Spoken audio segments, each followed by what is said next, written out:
All right, so jumping right into it, I am not a fan of KYC or know your customer information.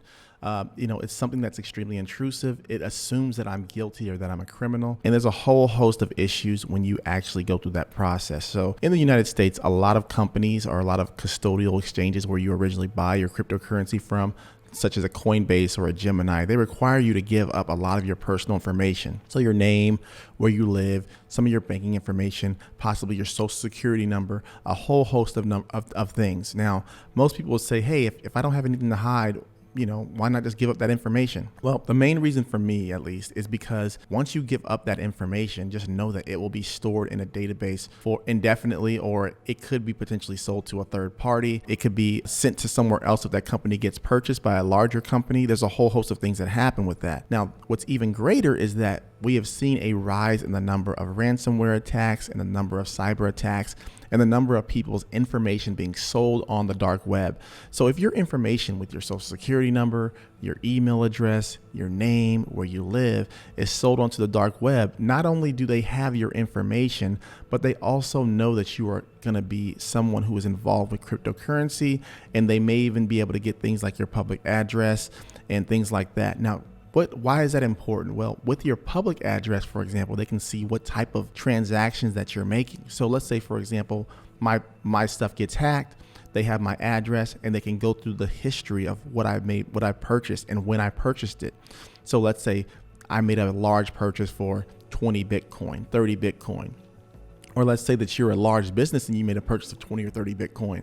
Well, now they know that you are a target and they can start targeting you to try to get into your Bitcoin. And there's so many ways in which that is done these days. I don't even want to get into all the different ways that people are doing things with SIM swaps and things like that. So even two-factor authentication is not necessarily safe anymore, which is extremely scary.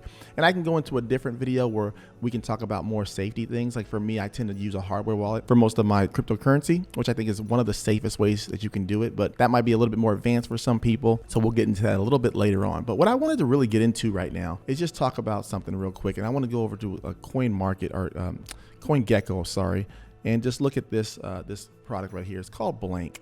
And so what Blank is a privacy token. Just so you guys know, none of this is financial advice. I'm not a financial advisor.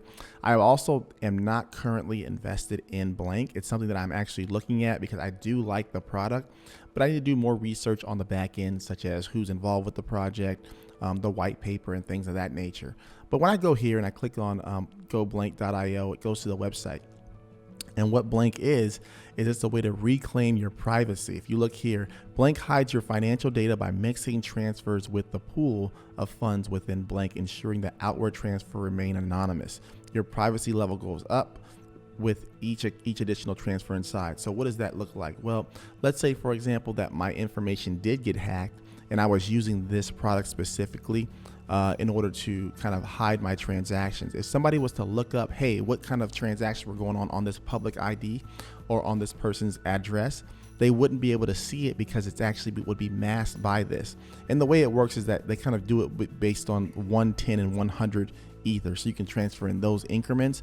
And what they do is they mix them all up and they kind of spit them out, which I think is really cool. And that's all I really want to talk to you guys about, really, is the KYC process. Kind of one of the reasons why I don't like it, and one of the reasons why I think that people should start rethinking just giving up all of this private information to different governments and different entities, because it is dangerous. And once they do get hacked and we start seeing the repercussions of those hacks, I think that people will maybe rethink these things. Over time, we've kind of seen what happens when people give up their rights, such as the Patriot Act, where you never get those rights back. And I don't mean to be political or anything like that, but these types of things are extremely important to me as a citizen and as somebody who really values these types of things, and also your safety online. So just keep that in mind and think about that. But ultimately, that's all I wanted to say in regards to KYC.